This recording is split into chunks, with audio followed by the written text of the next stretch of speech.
ये महज पिछले 1.5 से 2 साल का डेटा है। समाजवादी पार्टी नेताओं के ये वो सारे बड़े नाम हैं जिसमें कोई सांसद रहा, कोई विधायक तो कोई महासचिव। तो किसी ने सपा के टिकट पर लोकसभा चुनाव में अपनी किस्मत आजमाई थी, लेकिन अभी अखिलेश के साथ नहीं।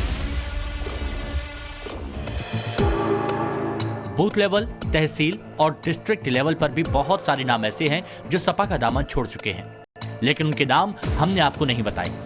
इन सबके बाद भी अखिलेश कह रहे हैं कि जिन 7 विधायकों ने क्रॉस वोटिंग की वो बीजेपी के एजेंट थे। अब सवाल यह है कि अखिलेश हताश हैं, इसलिए इस तरह की बयानबाजी कर रहे हैं, या फिर समाजवादी पार्टी में और भी बड़ी टूट होने वाली है। अब दुख इस बात का है कि एक बीजेपी के विधायक, समाजवादी पार्टी के विधायक बीजेपी के बहुत अच्छे संपर्क में थे, मुझे बहुत पहले से पता था। तो मैं इसलिए खुश होता था कि चलो बीजेपी की बातें ये हम तक पहुंचा रहा है। अब हमें दुख इस बात का है, बीजेपी की बातें कौन हमारे पास पहुंचाएगा। 5 साल सरकार में नेताजी भी मुख्यमंत्री रहे हैं, विधानसभा से लेकर के हर जगह ऐसे भी लोग हैं जो ये समय समय पर बता देते हैं कि देखो भैया आपका वो नेता यहाँ इस मंत्री से मिल करके गया है। लेकिन हमें ये भरोसा था कि चलो मिल के आ रहा है, अपना थोड़ा काम करा रहा है, लेकिन हमें तो बात बता रहा है कि बीजेपी अंदर से हमारे खिलाफ क्या साजिश कर रही है। जब तक नेता अखिलेश के साथ थे तब तक ऑल इज वेल था, लेकिन जैसे ही अखिलेश का गुणगान करना बंद हुआ तो वही ऑल इज वेल उनके लिए ऑल इज अनवेल हो गया। इतना ही नहीं, अखिलेश के लिए वो नेता जलेबी रसगुल्ला पाने वाले बन गए। लेकिन लगता है अखिलेश यादव फैक्ट को समझना और स्वीकारना नहीं चाहते हैं। 2012 के विधानसभा चुनाव में अखिलेश यादव की समाजवादी पार्टी ने रिकॉर्ड सीट 224 जीतकर अकेले के दम पर सरकार बनाई थी। लेकिन 5 साल बाद 2017 के चुनाव में यही समाजवादी पार्टी ने कांग्रेस से गठबंधन किया, लेकिन राहुल अखिलेश की जोड़ी 54 सीटों पर सिमट गई। 2022 के विधानसभा चुनाव में समाजवादी पार्टी की अगुवाई में बना गठबंधन तमाम कोशिशों के बावजूद 125 सीटों पर सिमट गया। गठबंधन में सपा को 111 सीटें और राष्ट्रीय लोकदल को 8 सीटें मिली और एक बार फिर सूबे में बीजेपी की सरकार बनी। डेजर्ट्स लगता है बीजेपी के पास अच्छे हैं, जलेबी दे रहे हैं कि रसगुल्ला दे रहे हैं कि गुलाब जामुन दे रहे हैं। अच्छा, गुलाब जामुन में कुछ भर कर के भी दिया जाता है आजकल, तो कहीं ऐसा तो नहीं बीजेपी का जो गुलाब जामुन रहा हो उसके अंदर कुछ छिपा रहा हो, जिसके कारण कुछ हमारे साथी चले गए छोड़ करके। लगातार 2 चुनाव हारने के बाद अखिलेश यादव बीजेपी पर ठीक राह फोड़ते दिखे। नव भारत नवनिर्माण मंच कॉन्क्लेव में अखिलेश ने बताया कि बीजेपी के लोगों को भड़काने से वो चुनाव हारे। 2017 का चुनाव, मुझे चुनाव चिन्ह जब हमारा नॉमिनेशन हो गया तब हमें चुनाव चिन्ह मिला। 2017 का चुनाव अलग परिस्थितियों में चुनाव था, जिसकी वजह से जो मेहनत हमें करनी चाहिए थी, जिस तरीके का हमको तैयारी करनी थी, उस वजह से नहीं जीत पाए। हम लोगों ने काम करके दिखाया, हम समझा रहे थे, बीजेपी के लोग बहका रहे थे। तो समझाने में और बहकाने में फर्क है। हम समझाते रहे, बीजेपी के लोग बहकाते रहे, बहकाने वाले जीत गए, समझाने वाले हार गए। और एक बार नहीं 2 बार। अखिलेश यादव ने अपनी पार्टी के गिरते ग्राफ को उठाने के लिए हर संभव कोशिश की। 2019 में बीएसपी के साथ गठबंधन किया, लेकिन वो भी सक्सेसफुल नहीं रहा। 2012 के बाद से 2024 तक पिछले 12 सालों में समाजवादी पार्टी का ग्राफ कैसे नीचे आया और बीजेपी कैसे लगातार बढ़ती चली गई, वो भी देखिए। 2009 लोकसभा चुनाव में सपा ने 23 सीटें जीती और वोट प्रतिशत 28.75% था। वहीं बीजेपी ने 15 सीटें जीती और वोट प्रतिशत 18.75% था। 2014 में सपा की सीटें कम होकर 5 हो गईं और वोट शेयर 3.37 हो गया। बीजेपी के खाते में 71 सीटें आई और वोट शेयर 42.63% रहा। जबकि 2019 के चुनाव में सपा 5 सीटें जीती और वोट शेयर 2.25 रहा। वहीं बीजेपी 62 सीटें जीती और वोट फीसदी 49.9% रहा। भाई हम कहां से टिकट दे दें? हम तो गठबंधन में टिकट दे दे करके हम खुद ही धोखा खा रहे हैं बैठ के। अरे जिसको आगे बढ़ा देते हैं वही आगे दिखा रहा है। सोचो आप ना, हम क्या करें बताओ। बहुत लोग अभी इस्तीफा दिए, बहुत लोग आगे इस्तीफा देंगे। ये तो सपा अगर सफा हो रही है तो कोई सपा में बैठा थोड़ा ना रहेगा।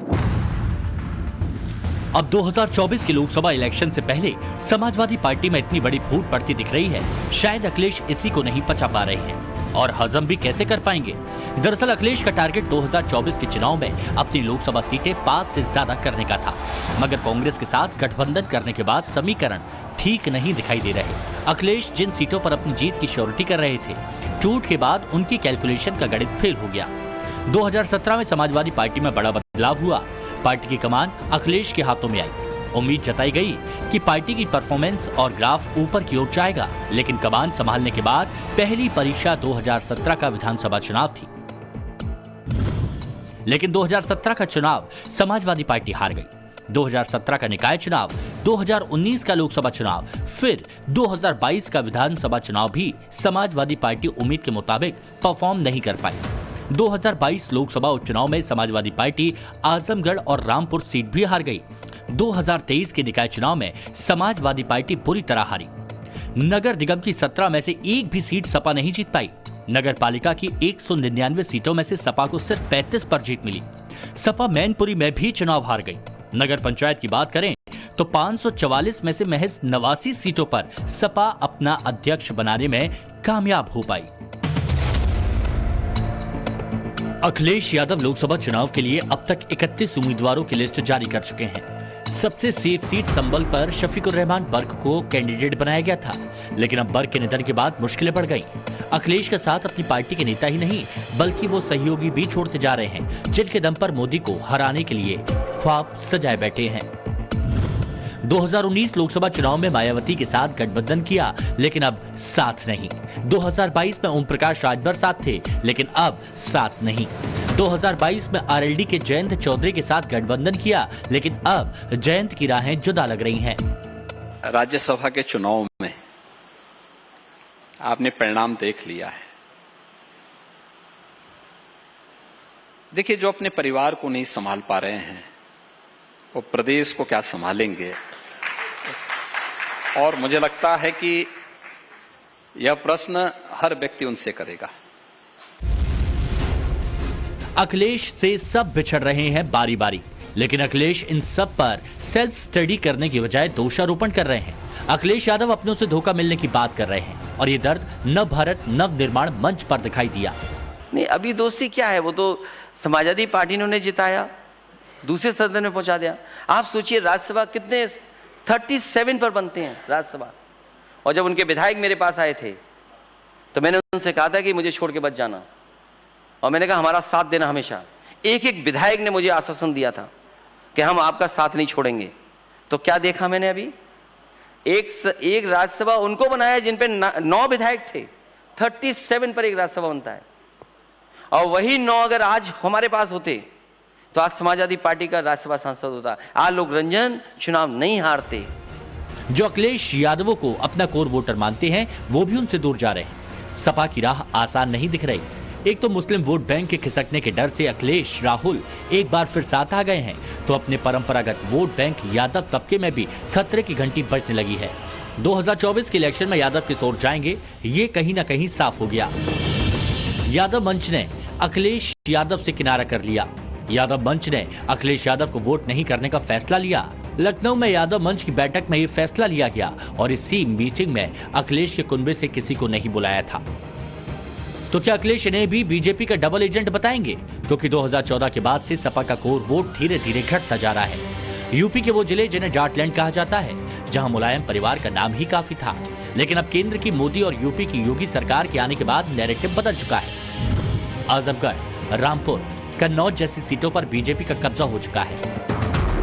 जाहिर है, जो आंकड़े हैं, पिछले चुनावों में जो जनादेश रहा है, उन्हें अखिलेश डबल एजेंट नहीं बता सकते, लेकिन अपनी कमजोरियों को छिपाने के लिए उन नेताओं पर ठीकरा जरूर फोड़ रहे हैं जो मोदी और योगी की डेवलपमेंट वाली नीतियों से इंप्रेस हैं। Bureau report.